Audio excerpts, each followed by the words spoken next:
ప్రధానంగా తెలంగాణ రాష్ట్రం ఏర్పడిన తర్వాత సాధించుకున్న తెలంగాణ రాష్ట్రానికి ఆనాటి 10 సంవత్సరాలలో తెలంగాణ సాంగ్ను కూడా లేకపోతే రాష్ట్ర సాంగ్గా ఎవరైతే అందశ్రీ గారు జయ జయ హే తెలంగాణ సాంగ్ ని రచించటమే కాకుండా తెలంగాణ రాష్ట్ర జాతీయ గీతంగా దాన్ని అనౌన్స్ చేసుకొని కొద్ది నెలల్లోనే వారి మధ్య అకస్మాత్తుగా మన మధ్య నుంచి దూరంగా కానరాని లోకానికి వెళ్ళటం జరిగింది. ఆ కుటుంబానికి ఈ రాష్ట్ర ప్రభుత్వం, రాష్ట్ర ప్రజలు రుణపడి ఉన్నారు. ఆ రుణాన్ని ఉడతా భక్తిగా తీర్చుకోవాలి అని ఈ రోజు కేబినెట్ లో వారి కుమారుడు దత్త సాయి గారికి డిగ్రీ కాలేజ్ అసిస్టెంట్ ప్రొఫెసర్ గా రాష్ట్ర కేబినెట్ ఉద్యోగాన్ని ఆమోదించడం జరిగింది. అదే రకంగా ఎక్కడైతే అందశ్రీ గారి అంతిమంగా ఏర్పాటు చేసిన ఆ ప్రదేశాన్ని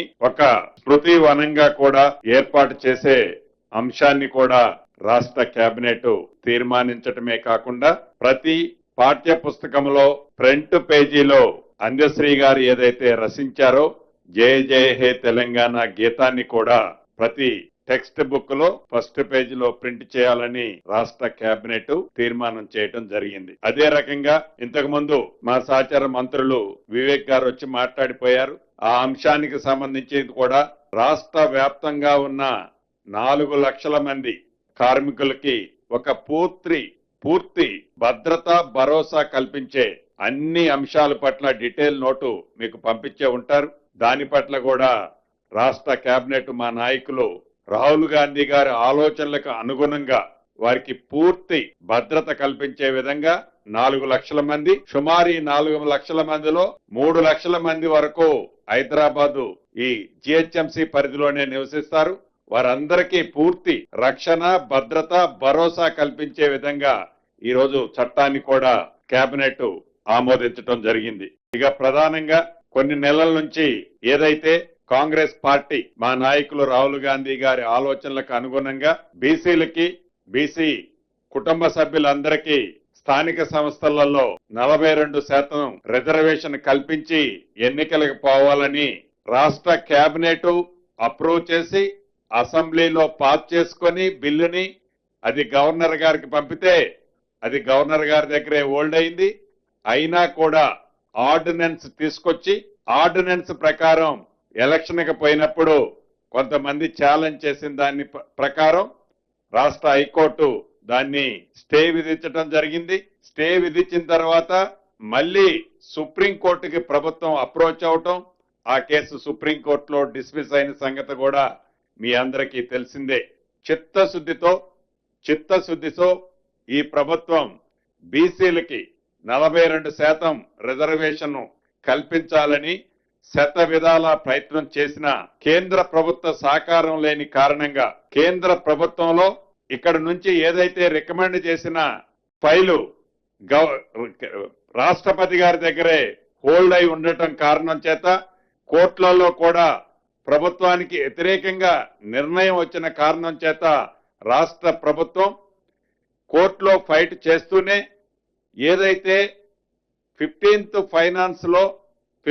ఫైనాన్స్ కమిషన్ నుంచి రాష్ట్రానికి రావాల్సిన లోకల్ బాడీస్ కి రావాల్సిన సుమారు 3,000 కోట్లు ఈ మార్చితో అవి ల్యాప్స్ అయిపోయే పొజిషన్ ఉంది. దాన్ని దృష్టిలో పెట్టుకొని పార్టీ పరంగా బీసీ సోదరులకి 42% రిజర్వేషన్ లో సీట్లు అలాట్ చేస్తూ మొదట గ్రామ పంచాయతీ ఎన్నికలు నిర్వహించాలని ఈరోజు కేబినెట్ నిర్ణయించడం జరిగింది. మిగిలిన ఎంపీటీసీలు, జెడ్పీటీసీలు, అదే రకంగా మున్సిపల్ కార్పొరేషన్లు అన్నీ కూడా కోర్టులో ఒక కంక్లూజన్ వచ్చిన తర్వాతనే వాటిని నిర్ణయం తీసుకోవాలని కూడా ఈరోజు రాష్ట్ర కేబినెట్ లో సుదీర్ఘంగా చర్చించిన తర్వాత రాష్ట్రానికి కేంద్రం నుంచి రావాల్సిన సుమారు 3,000 కోట్లు గడిచిన 2 సంవత్సరాల నుంచి ఏవైతే ఉన్నాయో అవి కూడా యాజ్ పర్ నామ్స్ ప్రకారం మార్చితో ల్యాబ్స్ అయిపోతున్న కారణంగా రాష్ట్రానికి రావాల్సిన 3,000 కోట్లు ల్యాబ్స్ చేసుకోవటం ఇష్టం లేక స్థానిక సంస్థలు ఓన్లీ గ్రామ పంచాయతీ ఎన్నికలు పెట్టాలని ఈ రోజు కేబినెట్ నిర్ణయించడం జరిగింది. అదే రకంగా ఎస్ఆర్ఎస్పి స్టేజ్ 2 మెయిన్ కెనాల్ కి రామిరెడ్డి దామోదర్ రెడ్డి గారి పేరును కూడా గతంలోనే గౌరవ ముఖ్యమంత్రి గారు స్థానిక ప్రజల కోరిక మేరకు ఆ జిల్లా ప్రజాప్రతినిధుల కోరిక మేరకు ఏదైతే అభ్యర్థించారో ఆ అభ్యర్థిని అక్కడ స్టేజీ మీద అనౌన్స్ చేశారు. దాన్ని ఈరోజు రాష్ట్ర కేబినెట్ కూడా ఆమోదించడం జరిగింది.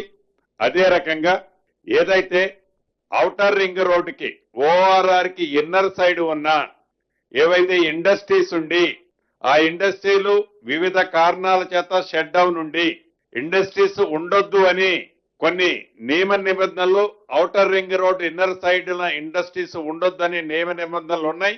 వాళ్ళని రీప్లేస్ చేయాలని గతంలోనే వాళ్ళకి నోటీసులు ఇవ్వటం జరిగింది.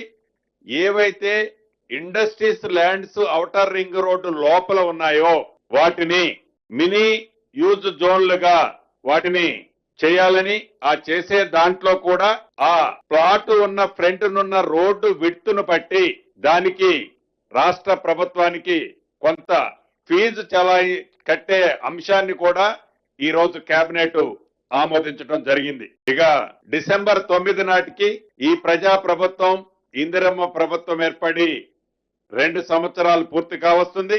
ఈ 2 సంవత్సరాలలో పేదవాళ్ల కోసం సంక్షేమ కార్యక్రమాలతో పాటు రాష్ట్ర అభివృద్ధితో పాటు హైదరాబాద్ కోర్ ప్రాంతంలో అనేక అభివృద్ధి కార్యక్రమాలు ఏవైతే చేపట్టామో వీటన్నిటితో పాటు ఇండస్ట్రీల పాలసీని గతంలోనే అనౌన్స్ చేశాం.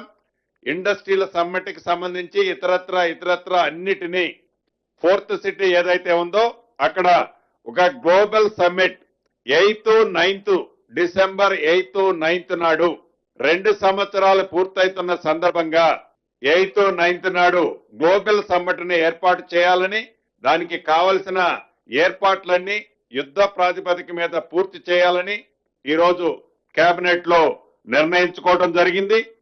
అదే రకంగా డిసెంబర్ 9 నాడు తెలంగాణ రేజింగ్ 2047 విజన్ డాక్యుమెంట్ ని కూడా ఆవిష్కరించాలని రాష్ట్ర కేబినెట్ ఈరోజు కేబినెట్ లో నిర్ణయం తీసుకోవడం జరిగింది. ఇక దురదృష్టకరమైన సంఘటన ఏదైతే తెల్లవారుజామున సౌదీ అరేబియాలో జరిగిందో దానికి సంబంధించింది మా పెద్దన్న షబీర్ అలీ గారిని దాని గురించి మాట్లాడవలసిందిగా కోరుతున్నాను.